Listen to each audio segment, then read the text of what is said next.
So when we start writing our formulas of ionic compounds, we'll have a lot of examples of these, but essentially the chemical formula is going to show the simplest ratio of anions and cations required for the total charge of the molecule to become zero. So this is an important concept. When you make a molecule, the charge of that overall molecule has to be neutral. So we have to balance the positive charges with the negative charges to make a valid molecule that's going to be stable on the Earth. If there are charged portions of the molecule, they're still reactive and they're not going to exist on the Earth. So they're going to be reactive until they neutralize that charge. So a shortcut then is to try to make the subscript of each ion equal to the charge on the other ion to get the molecule to actually balance. So we have a polyatomic ion here. This is the anion. And so this is a phosphate anion. The PO4 has a -3 charge. The cation in this molecule is going to be magnesium. And the charge on this ion is +2. When we're writing a molecular formula, the cation always comes first. The anion always comes second, and this is true for naming the molecule as well. The cation is always listed first, so magnesium has to come first. And magnesium with the +2 charge and the phosphate with the -3 charge, if we were just to combine one of each of these, the plus charge on the magnesium is not enough to neutralize the negative charge on the phosphate, right? You can see that, right? If we only had one magnesium, we only have +2. If we only have one phosphate, we've got -3. And so if we put those together, the overall molecule would still have a -1 charge. That would not be stable. So the easiest way to make this balance is to say, oh, if we've got magnesium and it's got a +2, we're going to say we'll need 2 molecules of the phosphate. And so remember, number of molecules is represented by the subscripts on our equation.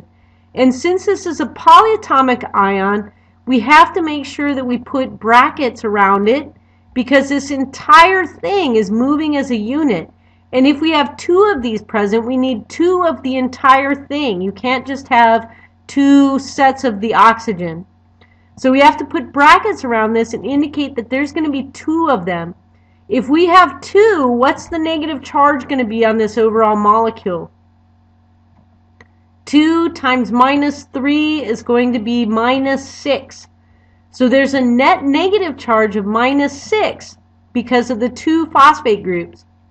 So we know that the charge on the phosphate is -3, and so we're going to say we're going to need 3 of the magnesiums to go with it. So if we say Mg3, how much positive charge do we have present? We've got 3 times the +2. This would be +6 in this case. So we've got +6, -6. The overall charge on this molecule is going to be 0. So this is a stable compound. Mg3, PO4, 2.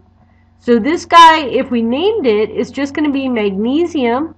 And we drop the ion because it's no longer an ion, it's now a compound. And we're just going to put the name of the anion in there. So this is magnesium phosphate. And remember, you will be given the polyatomic chart. So you'll be given this chart on the test. You just have to be able to look up and say, oh, I've got the PO4 3- as my anion. That's called the phosphate ion. In the naming of the full compound, you drop the words ions because they're no longer ions, and you would just name it as the cation next to the anion name. So magnesium phosphate in this case. Notice also that when you draw the compound, the charges are no longer indicated. You do not place the charges up here because they're no longer fully charged molecules. This molecule is neutral. The charge on this thing together is 0 because the +6 is negated by the -6 from the phosphate. So you do not show any charges. If you place a charge up here, that indicates that this overall molecule still has a charge on it, and that would be incorrect. So this is the way that we actually build our molecules. You'll get a lot of practice at building ionic compounds. And so we'll do a little bit of video work as well to do some demonstrations of making our molecules. So once the numbers and the kinds of ions in the compound are known, the formula is going to be written using our following rules. So this is kind of a summary of what we just did. You have to list the cation first and the anion second. So if you've got sodium chloride, the sodium has to come first and the chlorine has to come second. You would never write it this way. You never put the anion first and then the cation. Cation comes first, positive first, negative second. Then you have to eliminate any common factors from the subscripts. So, for example, if we have magnesium oxide, we would write it as MgO because the magnesium takes on a 2+ state. It's in the group 2 family. Oxygen is in group 6, so it's going to take on a -2 charged state. And so you only need one of each to get a neutral compound. It is incorrect to write it as Mg2O2.